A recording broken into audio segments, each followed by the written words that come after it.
ఏనుగు చర్మం పులి చర్మం, ఇకపోతే నువ్వు కట్టుకునేందుకు ఏం లేదు ఇక్కడ అందుట.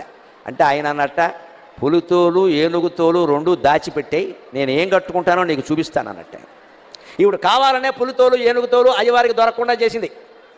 ఈవిడ స్నానం చేసి వచ్చింది కైలాస మానస సరోవరంలో. ఆ తువ్వాలు ఉంటుంది కదండి, అమ్మవారు తుడుచుకున్న తువ్వాలు, అది ఆరేసింది అక్కడ. ఆయన వెంటనే దాన్ని ధరించాట వస్త్రంగా. అమ్మవారు స్నానం చేసి తుడుచుకున్న తువ్వాలని శివుడు ధరించాడు. అదేమిటి అంటే ఇది అచ్చం పులితోలు ఏనుగుతోలు రెండు కలిపినట్టుగా ఉంది అన్నట్టు. ఎందుకని? అమ్మవారు ఒంటి నిండా పసుపు రాసుకుంది కాబట్టి ఆ తువ్వాలకి పసుపు చారలంటాయి. అమ్మవారు కస్తూరి తిలకం దిద్దుకుంది కాబట్టి కాటుక పెట్టుకుంది కాబట్టి నల్లటి చారలు కూడా అంటే నల్ల చారలు పసుపు చారలు ఉంటే పులితోలే కదా అన్నట్ట. అదండి శివుడి చమత్కారం, అదండి శివుడి అమ్మవారు పరమానంద పడిపోయింది. ఓ నీ ఇల్లు బంగారంగా, దేవాది దేవుడివి, మహానుభావుడివి, నేను తుడుచుకున్న తువ్వాలు నువ్వు కట్టుకోవడం ఏమిటాయి అంటే ఒక్కటే మాట, ఐ లవ్ యూ అన్నట్టు, అంతే, ఇంకేం లేదు ఇక్కడ. అదే లెక్క. నేను నిన్ను